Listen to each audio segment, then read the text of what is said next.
Thank you, Mr. Sinha. It's a privilege to be speaking to this August gathering. I am Dr. Rajiv Arde, and what I have been asked to talk about is diabetes mellitus. As the word diabetes mellitus, if we could understand it in English, it literally means passing through or passing sugar. Mellitus is sweet. So we talk about the three pillars which are important in the management of diabetes because we all understand that a single pillar is not able to hold up anything.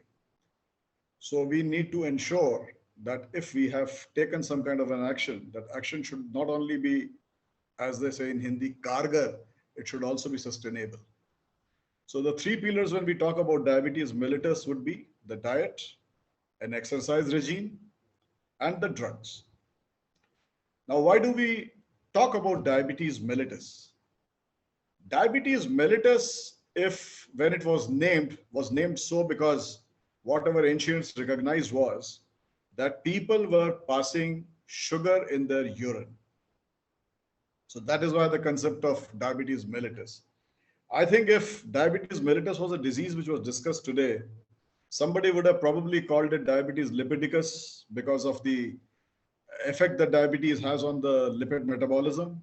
Somebody would probably have called it diabetic hepaticus because of the effect that it has on your liver. Somebody would have probably called it diabetes cardiovascularis because of the effect that it has on your heart and your blood vessels. Suffice it to say, we say that diabetes is not a disease, it is actually a syndrome. And when diabetes comes, it brings along its partners in crime. The primary pathophysiology being uh, I wouldn't call it exactly destruction, but putting it in a more simple way, it is simply that your blood vessels are not functioning at their optimum, or the blood vessels are not functioning the way they should be functioning. And since blood vessels are what carries the blood supply, the nutrition, and take away the waste from all the tissues, obviously those tissues suffer. So the things that suffer actually is your heart, your liver, your smaller blood vessels lead to sufferance, and your kidney and your nerves. That is why a lot of people complain about pain, etc., etc., etc. So this was a very simplistic way of putting across what exactly is diabetes. Then we come to how do we manage diabetes. So one part is the drugs, and this is actually the part on which most of you have most faith. Most people think that diabetes is a pharmacotherapeutic intervention and that should take care of it. And nothing could be farther from the truth because drugs are actually just the crutch. The two legs still happen to be the exercise regime and the diet. So before I go on to these talk about, I will not talk about the drugs because that is something which is tailor made to suit everybody's size. So I will not talk about that. But yes, diet and exercise I would like to talk about. So very quickly, I will just tell you, most of the things that we eat are converted into sugar. Now the sugar needs to be used by your body as a source of energy. Normally what happens is that there is a key and lock mechanism. The key that opens the doors for the sugar to enter your tissues and be utilized is known as insulin. Now, in a diabetic, there could be either of the two things or somewhere in between of the two things happening to the person. So think of it as a goalpost. So you have one end of the goalpost, which is an absolute paucity of insulin.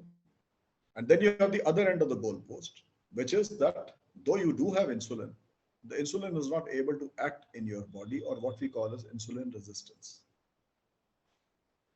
Now, what is happening because of that is that whatever food you eat, it gets converted to sugar. But since this sugar is not able to enter your tissue, so you have a surfeit of sugar running in your blood. That is why you have high blood sugars. But at the same time, this sugar is not reaching your body tissues. So they are starved for energy. So this is what usually happens that you have feeling of tiredness, weakness, absolute hunger. Hunger happens because you feel your body thinks that there is no energy available. So it wants to eat more and more. The thirst happens because of this high amount of sugar. A lot of water is thrown out by the osmotic process. So you are thirsty. It causes infections, etc., on and on and on.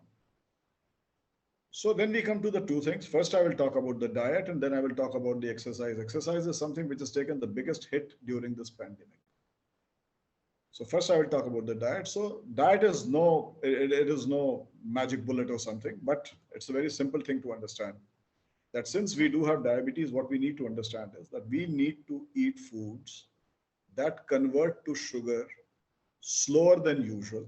That's the first thing. And second thing is that the sugar converted to should be just enough that the body can more easily, with the help of exercise and your drugs, use without letting the levels of sugar rise up in your blood.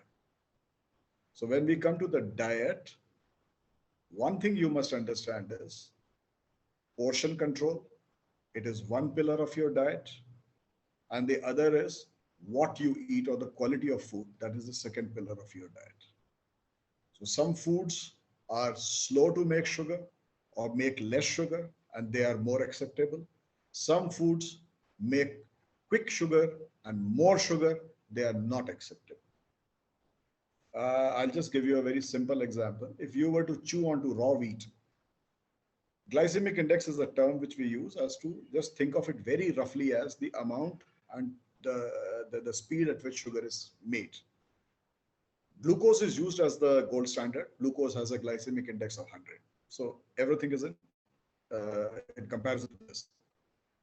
So if you were to chew, let's say, whole wheat, the whole wheat would have a glycemic index of maybe somewhere between 30s and 40, 30s, late 30s and 40. The same wheat, if it is broken down into dalia, would have a glycemic index which would be above 40. The same thing it was crushed into atta or flour, the glycemic index would be anything from late 40s to early 50s. But if you were to simply sieve this atta and remove the fiber from it, you would be left with what is known as all-purpose flour or maida.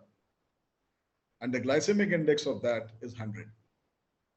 So it is that one wheat which got converted to glucose so quickly simply because we kept on making it finer and finer.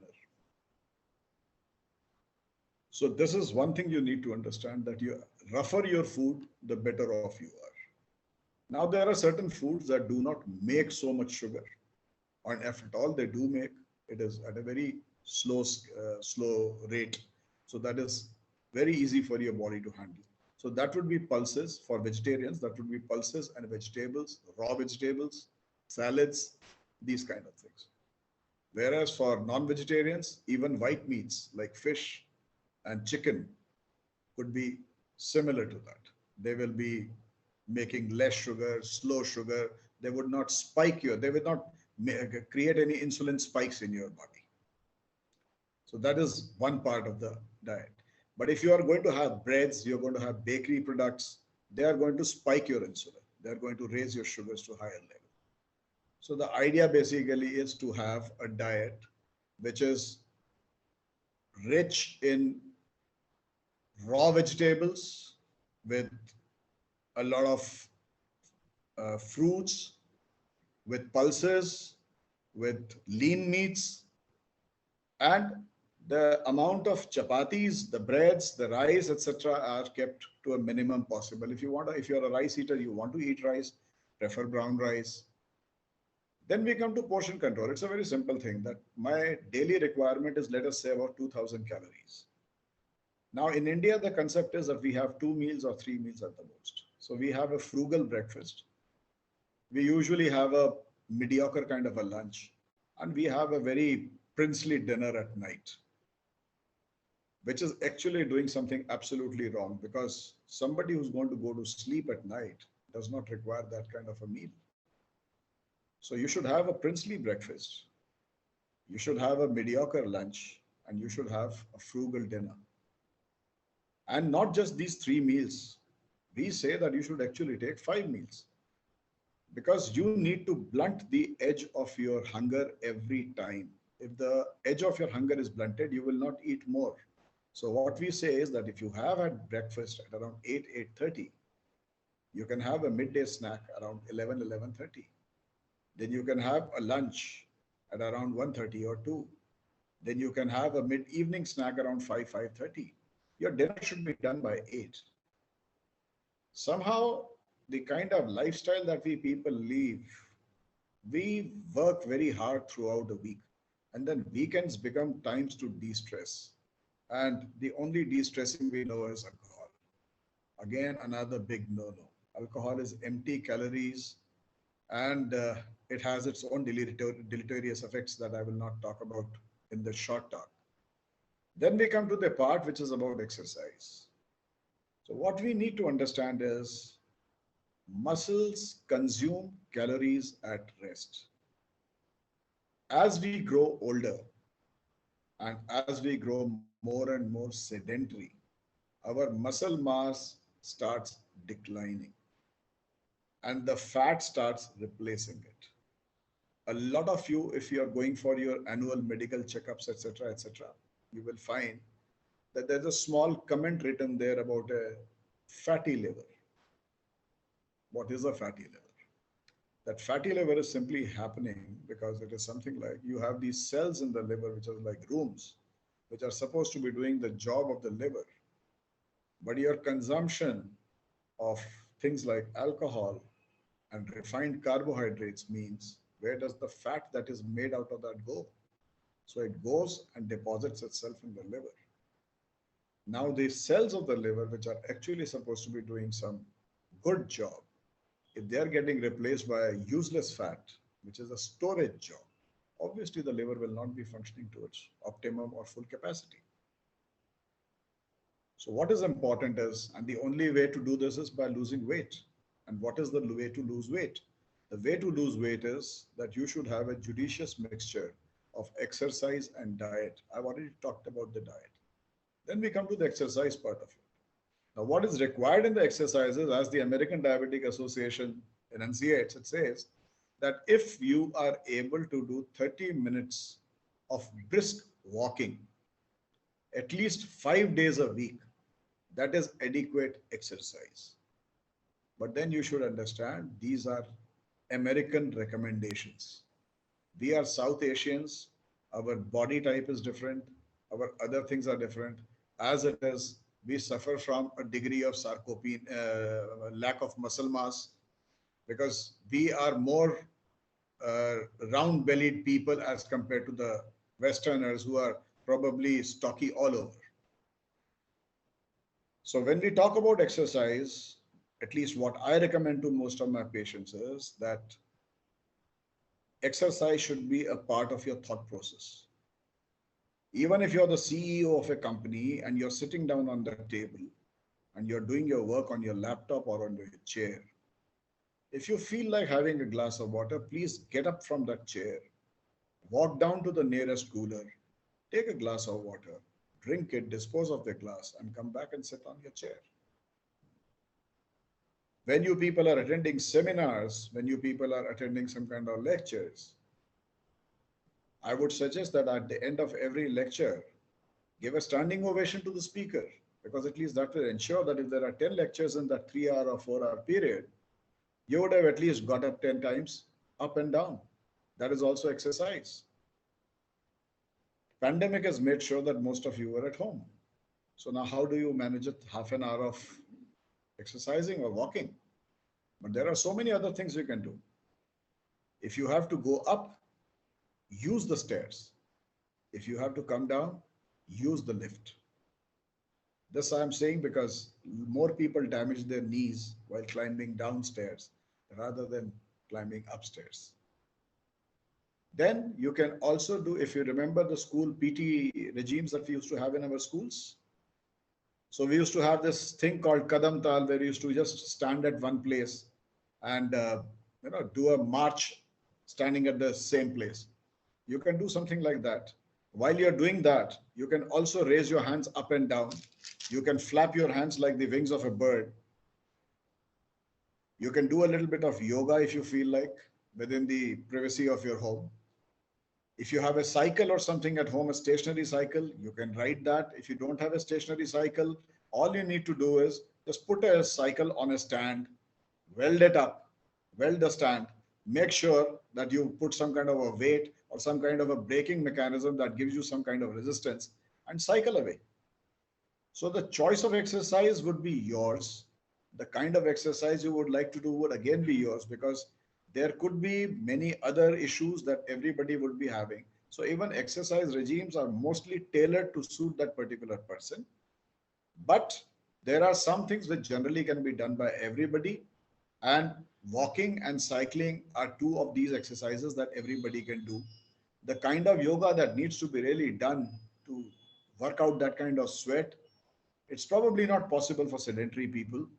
They would really have to work for a long, long time before they can get to that level. So I think with this, I have run through all the advice that I had that I can give on the net. If there are any questions, I believe my email should be there with you guys, and you can send your queries by email to me, and I will try and answer them. So I hand it over back to the host.